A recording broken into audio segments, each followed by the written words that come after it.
একাপ চাহৰ দামেৰে অনলাইনত তেখেতে ছাত্ৰ ছাত্ৰীক পঢ়াই আছে আৰু জেনেৰেল যোনটো ফিজ হয় সেইটো আপুনি ধৰক বাকী ইনষ্টিটিউটছত XYZ ইনষ্টিটিউটছত যিমান আপুনি দি আছে তাৰ 50%-এ হয় আৰু কম ছাত্ৰ ছাত্ৰীক তেখেতে পঢ়াবৰ বাবে আগবাঢ়ি আহিছে যাতে প্ৰত্যেকজন ছাত্ৰ ছাত্ৰীক তেওঁ ব্যক্তিগতভাৱে গুৰুত্ব দিব পাৰে নিট ক্লিয়াৰ কৰাৰ পিছত MBBS কৰাৰ পিছত তেখেতে এই ক্লাছৰুমটো আৰম্ভ কৰিছে বৰ্তমান অনলাইন ক্লাছ চলি আছে অনলাইন মাত্ৰ প্ৰতিদিনে 10 টকা দি পেলাই অনলাইন ক্লাছ কৰিছে তেওঁ নমস্কাৰ মই চক্ৰপাণি পৰাশৰ এটা চমু ভিডিঅ'লৈ আপোনালোকক স্বাগতম জনাইছো আৰু যিসকল ছাত্ৰ ছাত্ৰীয়ে বা যিসকল যুৱকে বা যুৱতীয়ে মেডিকেলৰ প্ৰিপাৰেচন কৰি আছে ডাঙৰ ডাঙৰ ইনষ্টিটিউটত তেওঁলোকৰ বাবে এই ভিডিঅ'টো আৰু যিসকলে ভাবিছে যে মই ক'ত প্ৰিপাৰেচন কৰিম নিটৰ বাবে কোচিং কৰিম তেওঁলোকৰ বাবে মই এটা ফ্লেটলৈ আহিছোঁ আৰু এই ফ্লেটটোতেই আছে এজন ডক্তৰ এজন চিকিৎসক তেখেতৰ নাম হৈছে ডক্টৰ সনাথ তেখেতে গুৱাহাটী মেডিকেল কলেজৰ পৰা MBBS ক্লিয়াৰ কৰিছে আৰু এই ঘৰটোৰ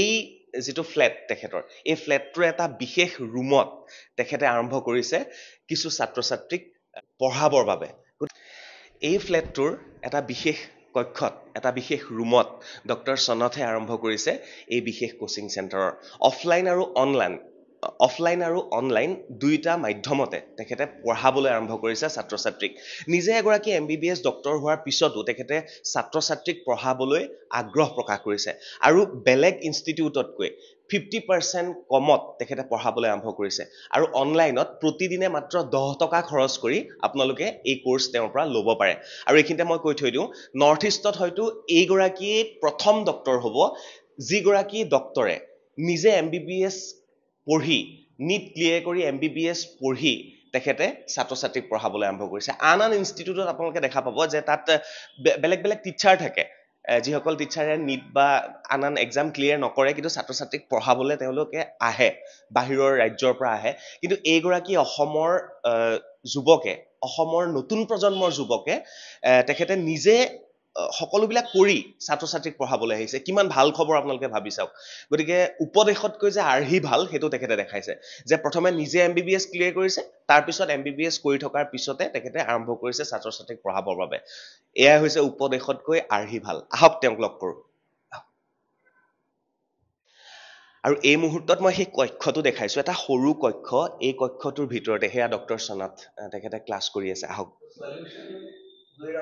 চাওক তেখেতে ক্লাছ কৰি আছে বৰ্তমান তেখেতে অনলাইন ক্লাছ কৰি আছে আৰু এই ৰুমটোৰ ভিতৰতে তেখেতে যিখিনি সময় পাইছে চিকিৎসা সেৱা আগবঢ়োৱাৰ পিছত যিখিনি সময় পাইছে সেই সময়খিনি তেখেতে এই সকল ছাত্ৰ ছাত্ৰীক পঢ়াবৰ বাবে ব্যৱস্থা কৰিছে ডক্টৰ সনাথ এবাৰ আহোঁ ওচৰলৈ যথেষ্ট ব্যস্ত বৰ্তমান তেখেত আৰু অনলাইনত পঢ়াই আছে বৰ্তমান আৰু ইফালে চিকিৎসা সেৱা চলি আছে ইফালে আকৌ ছাত্ৰ ছাত্ৰীক শিক্ষাৰ সেৱা এই দুইটা মই পঢ়াই বহুত বেছি ভাল পাওঁ এইটো মই মোৰ ছেকেণ্ড ইয়াৰ অফ MBBSতে ৰিয়েলাইজ কৰিছোঁ এণ্ড দেন যেতিয়া আপুনি কিবা এটা বস্তুলৈ পেশ্যনেট হয় দেন আপোনাৰ তাত যদি 2 ঘণ্টাও থাকে এই কামটোৰ কাৰণে 4 ঘণ্টাও থাকে গোটেই দিনটোত আপুনি লাগিলে টোপনি ক্ষতি কৰি বা যেনেকাই হওক এই কামটো কৰিব if you are passionate about it কোনোবাই গিটাৰ বজাই ভাল পায় কোনোবাই ক্ৰিকেট খেলি ভাল পায় in my case it is teaching so' I am very passionate about it doctor সনাথে পঢ়াই ভাল পায়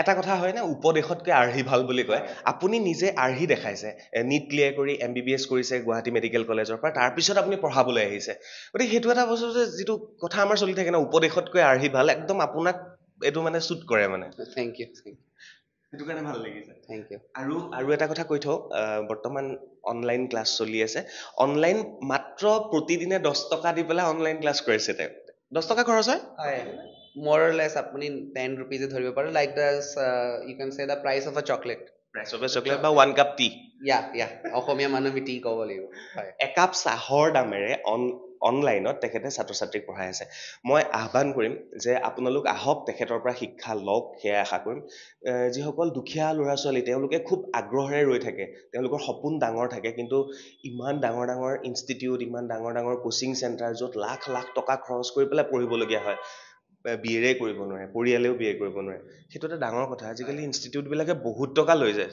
কাৰেক্ট একচুৱেলি কালচাৰো হৈ গৈছে এইটো এক ৰকমে মানে কি কোচিঙত এডমিশ্যন লোৱা মানে you have to give a lot of money even the may be the service is not that equivalent এনেকুৱা নহ'বও পাৰে বাট য়েছ বহুত এনেকুৱা ষ্টুডেণ্টছ আছে যোন দুখীয়া ঘৰৰ পৰা বিলং কৰে but they R very hard working maybe এইবাৰ নীটতো সিহঁতে অলপৰ কাৰণে চিট নাপাব পাৰে।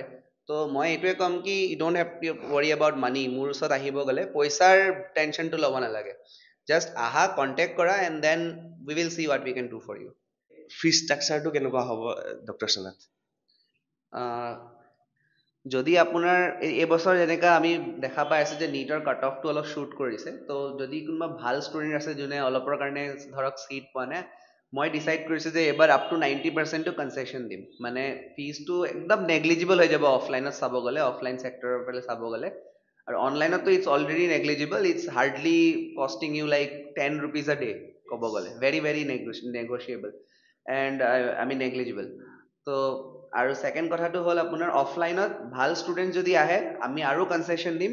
আৰু জেনেৰেল যোনটো ফিজ হয় সেইটো আপুনি ধৰক বাকী ইনষ্টিটিউটছত XYZ ইনষ্টিটিউটছত যিমান আপুনি দি আছে তাৰ 50%-এ হয়।